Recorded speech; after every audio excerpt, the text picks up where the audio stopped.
Hallelujah indeed, it is Couch Coop with his review of the PlayStation 5 version of Borderlands 3, a game I reviewed over a year ago, 72k, and it was the PlayStation 4 Pro review. I'll put the link in the description.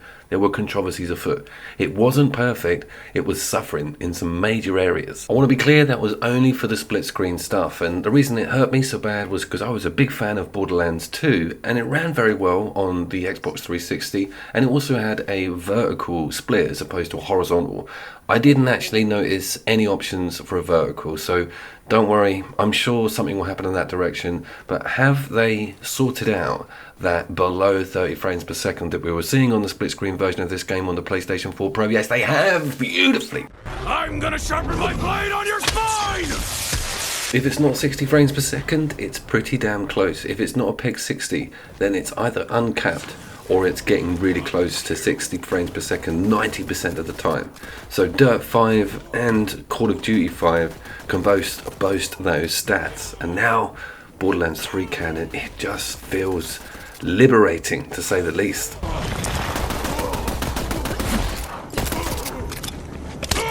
The reason I'm saying it's not a PEG 60, or I'm pretty sure it isn't a PEG 60, is because what's coming up towards the end of the video. So stay tuned, because there's a little surprise afoot. But this game has now had a fresh skin as far as I'm concerned on a split screen level. It was really worth walking away from when it was on the base level machines, but now it's a shining first person looter shooter that is probably up there with Gears 5. That's a really tough one, but Gears 5 and this are now on par. Wish we had that vertical split. More COV.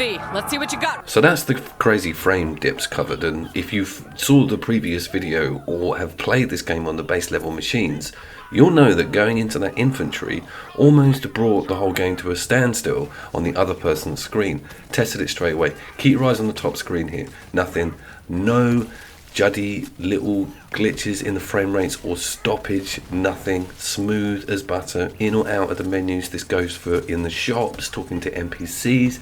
It's gone, fixed, 150%. So happy.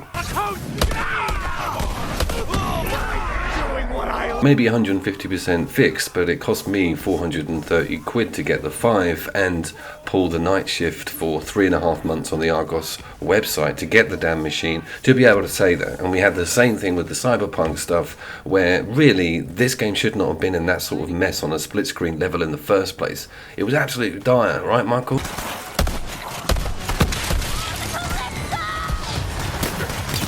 So I totally had one of those awesome I'm really happy moments. I had it with the new Call of Duty Zombies when I realised that you could switch out the screen split and of course the way it looked and ran, and that new Outbreak mode. It was just a new dawn for me.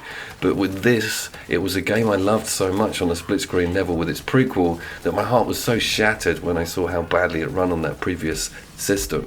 Now it's home and it's looking as it should. Beautiful looking game now, and I didn't even go over to the single player.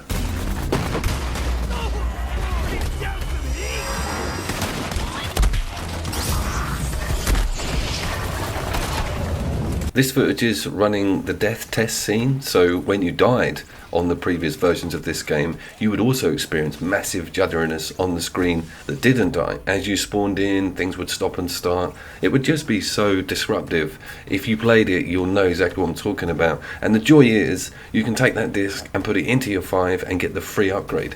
And that took a while. And I haven't carried over my other save either, so I had to go from the beginning. But I kind of wanted to show this beginning footage because everybody's really familiar with this, so seeing it again on the 5, you've got something to measure it to.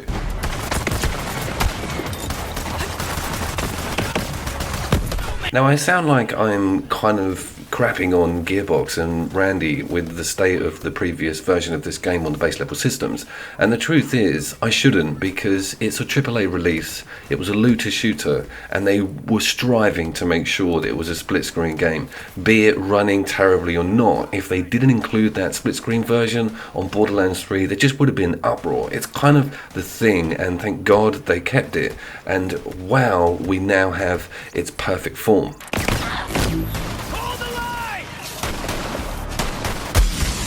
So here's the thing, you've been looking at the quality mode so far. There's a performance mode that I'm about to switch on, which is basically going to increase those frame rates lower the quality of some textures, but just quicken and smoothen everything up.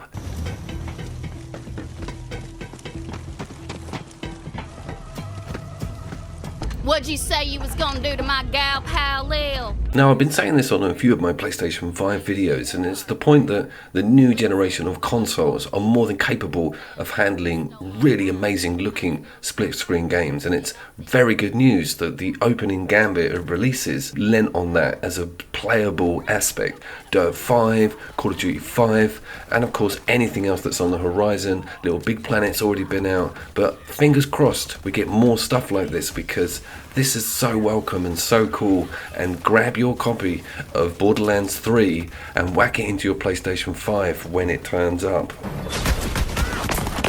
Coming! Great ball!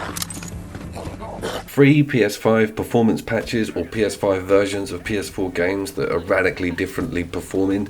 Divinity Original Sin 2 has actually got one as well. So I'm going to look at every single couch co-op game that could be improved on the 5, so you guys know what to do going forward. Which brings me on to No Man's Sky, the PlayStation 5 version that I actually got downloaded last night and nearly lost my 52-hour playthrough from my PlayStation 4 version. Luckily, it's quite intuitive about how to upload that, but initially it wasn't there and I completely shat myself.